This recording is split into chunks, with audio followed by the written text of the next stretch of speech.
حق کی راہ کے یہ مسافر اپنی جان کس طرح راہ خدا میں سپرد کر رہے تھے۔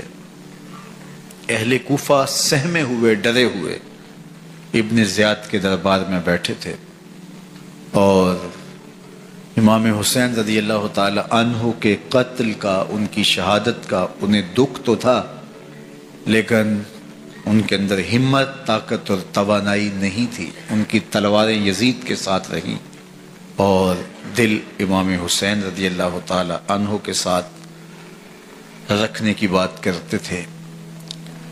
پھر یہ قافلہ کوفہ سے چلتے چلتے دمشق کی جانب عازم سفر ہوا۔ ایک اونٹ پہ تین لوگوں کو سوار کیا گیا تھا۔ امام زین العابدین کو سوار بھی کیا گیا اور بدن پر زنجیریں بھی باندھی گئی، جکڑ کر کے سواری پہ بٹھایا گیا۔ اللہ اکبر! جہاں جہاں سے یہ لوگ گزرتے، لوگوں کو ان کی حالت پہ رحم آتا۔ بہت سارے لوگ نہیں جانتے تھے یہ کون ہیں۔ عمومی طور پہ راستوں میں یہی بتایا گیا کہ کچھ باغی لوگ ہیں جنہوں نے حکومت سے بغاوت کی، تو ان کے کیفر کردار تک پہنچا دیا گیا۔ راستے میں ایک گرجا گھر آیا اور وہاں یہ لوگ رات رکتے ہیں۔ گرجا گھر کی دیوار پہ لکھا ہوا تھا: اترجو امت قتلت حسین شفاعت جدہ یوم الحساب۔ کیا وہ امت جنہوں نے حسین ابن علی کو شہید کیا، قیامت کے دن انہی کے نانے سے شفاعت مانگیں گے؟ کس منہ سے شفاعت طلب کریں گے؟ اسی حسین ابن علی کے نانا سے، جن کے بیٹے کو، جن کے شہزادے کو، نواسے کو ان لوگوں نے شہید کیا۔ جب یہ تقدس مآب قافلہ دمشق پہنچا تو راستے میں ایک شخص قرآن مجید کی تلاوت کر رہا تھا، اپنے مکان کی چھت پہ بیٹھ کے تلاوت کر رہا تھا، اور یہ قافلہ اس طرح سے گزر رہا تھا کہ شہیدوں کے کٹے ہوئے سر نیزوں کی نوک پہ تھے، اور عصمت شیار خواتین اور امام زین العابدین اونٹوں پہ بندھے ہوئے تھے۔ تو پڑھنے والا تلاوت کر رہا تھا کہ کہف اور رقیم یہ ہماری نشانیوں میں سے بڑی عجیب نشانیاں ہیں۔ تو جب وہ پڑھ رہا تھا تو سر حسین سے آواز آئی: یا تالی القرآن، اے قرآن پڑھنے والا، اصحاب کہف سے زیادہ عجیب قتلی و حملی، میرا قتل کرنا اور نیزے کی نوک پہ چڑھایا جانا ہے۔ یہ قافلہ یزید کے دربار میں پہنچتا ہے۔ یزید بہت خوش ہوا اور اس نے حضرت امام زین العابدین رضی اللہ تعالیٰ عنہ سے کہا کہ تمہارے باپ نے میری حکومت کے خلاف بغاوت کی اور وہ اپنے انجام کو پہنچے۔ تو آپ نے جواب میں قرآن مجید کی آیات کی تلاوت کی اور اہل بیت کے مناقب اور فضائل بیان کیے۔ سیدہ زینب سلام اللہ علیہ کا ایک خطبہ اہل بیت کی عظمت، مناقب اور فضائل میں یزید کے دربار میں اپنی انوکھی اور البیلی شان رکھتا ہے۔ یزید پہلے تو خوش ہوا، لیکن جب اس نے لوگوں کے چہرے دیکھے تو وہ پریشان ہو گیا، حتیٰ کہ یزید کے دربار میں ایک عیسائی سفیر آیا ہوا تھا، تو اس نے جب کٹے ہوئے سر دیکھے اور خستہ حال سادات کی شہزادیوں کو دیکھا تو اس نے کہا یہ کون لوگ ہیں؟ تو اسے بتایا گیا، تو اس نے بڑے تاسف کا اظہار کیا، کہا کتنے بد نصیب لوگ ہو، ہمارے پاس حضرت عیسیٰ علیہ السلام کے گدھے کا کھر موجود ہے اور ہم اسے بھی عزت کی جگہ پہ رکھے ہوئے ہیں، اور تم کتنے بدبخت ہو، اپنے رسول کے نواسے کو شہید کر دیا۔ بے مروت بے وفا تیرا بھی کیا افسانہ ہے، جس نے اپنی ہی شمع کو گل کیا تو وہ پروانہ ہے۔ تو یزید نے جب لوگوں کے تیور دیکھے اور بدلتے ہوئے حالات دیکھے تو اس نے تعصف کا اظہار کیا اور کہا اللہ برا کرے ابن زیاد کا، وہ امام حسین کو میرے تک پہنچنے دیتا تو میں ان سے اچھا معاملہ کر لیتا۔ کچھ لوگ اس سے یزید کو بری الذمہ قرار دینے کی کوشش کرتے ہیں، لیکن یزید کے اپنے حکم سے سب کچھ ہوا۔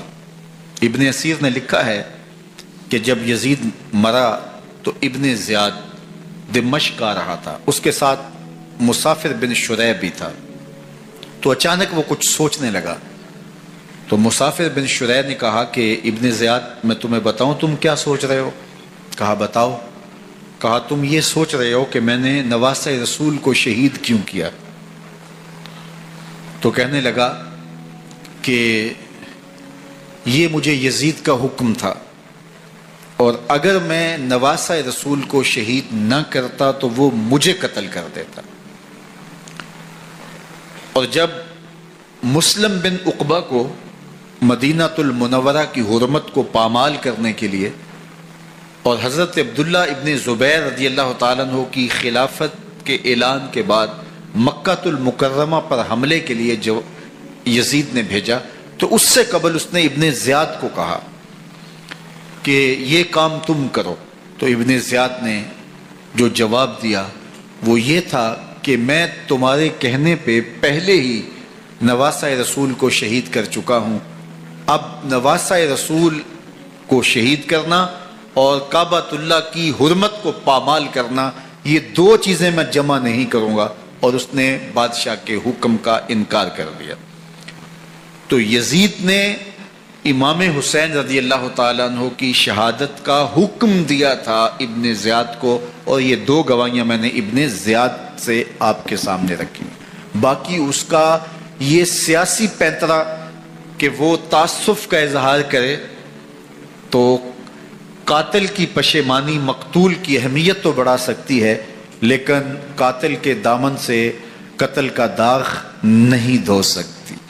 تو حضرت امام حسین رضی اللہ تعالی عنہ کا قتل یزید کو اب نظر آ رہا تھا مجھے بہت مہنگا پڑے گا، آخرت تو برباد ہوئی ہی ہوئی، دنیا بھی میں نے برباد کر لی اور میری حکومت بھی مستحکم نہیں رہ سکے گی۔ تو اب اس نے یہ کہنا شروع کر دیا کہ خدا برا کرے ابن مرجانہ کا کہ وہ راستہ دے دیتا اور امام حسین کو میرے تک پہنچ دیتا۔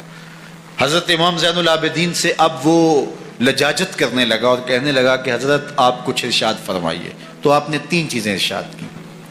آپ نے فرمایا ایک تو ہمیں خیریت سے مدینے بھیج دو، اور دوسری بات کہ قاتلان حسین کو ان کے کیفر کردار تک پہنچاؤ، اور تیسری بات مجھے دمشق کی جامعہ مسجد میں خطبہ جمعہ کی اجازت دو۔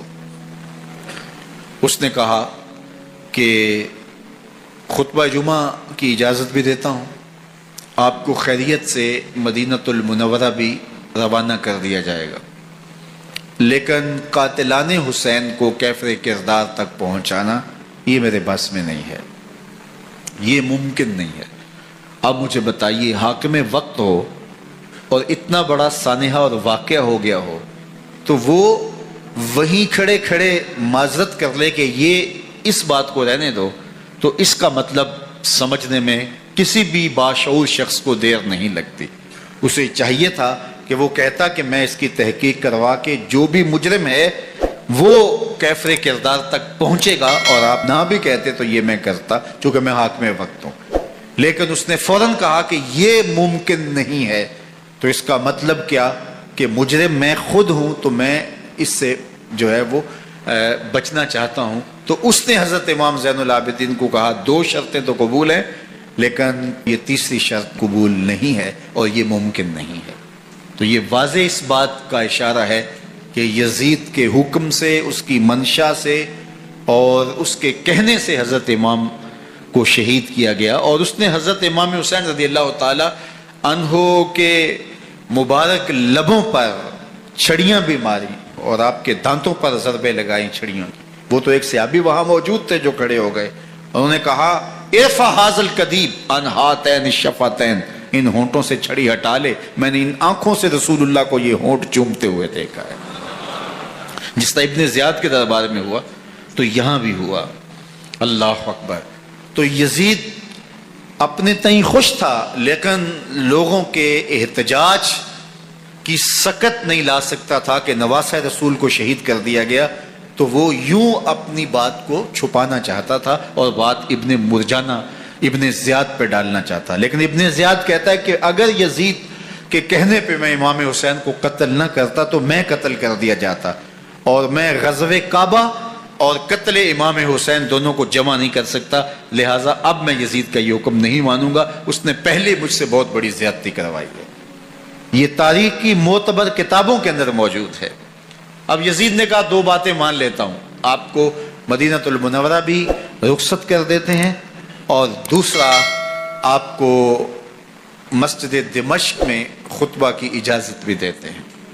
اللہ اکبر۔ یہ وقتی تصرف تھا اس کا، ورنہ یہ کون ہے اجازت دینے والا؟ ممبر تو حسین ابن علی کے نانے کا ہے۔ خیر مسجد دمشق میں گئے، لوگوں کا ہجوم تھا، حضرت امام زین العابدین ممبر پہ جلوہ فراز ہوئے۔ خطابت تو ان کے گھر کی لونڈی ہے، تو جب آپ نے کھڑے ہو کر کے خطبہ دیا اور فضائل و مناقب اہل بیت بیان کیے، لوگوں کے سینوں کے اندر آتش محبت اہل بیت کی جوش مارنے لگی۔ یزید ڈر گیا کہ اگر کچھ دیر خطبہ جاری رہا تو کہیں ایسا نہ ہو کہ لوگ میرے خلاف اٹھ کھڑے ہوں، تو اس نے مؤذن کو اشارہ کیا اور وہ اذان دینے لگا۔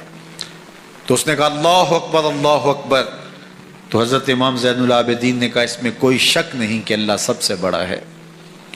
پھر کہا اشہد ان لا الہ الا اللہ، تو امام زین العابدین نے فرمایا کہ ہم نے اس بات کی اپنے خون سے گواہی دی ہے کہ اللہ کے علاوہ کوئی معبود نہیں ہے۔ پھر اس نے کہا اشہد ان محمد رسول اللہ، تو حضرت امام زین العابدین نے یزید کی آنکھوں میں آنکھیں ڈال کے کہا یزید دیکھ، اذان میں تیرے نانے کا نام ہے یا میرے نانے کا نام ہے؟ تو حسین ابن علی رضی اللہ تعالی عنہ کا نام کبھی بھی مٹنے والا نہ، زیاد کا وہ ستم رہا نہ یزید کی رہی وہ جفا، رہا تو نام حسین جسے زندہ رکھتی ہے کرم۔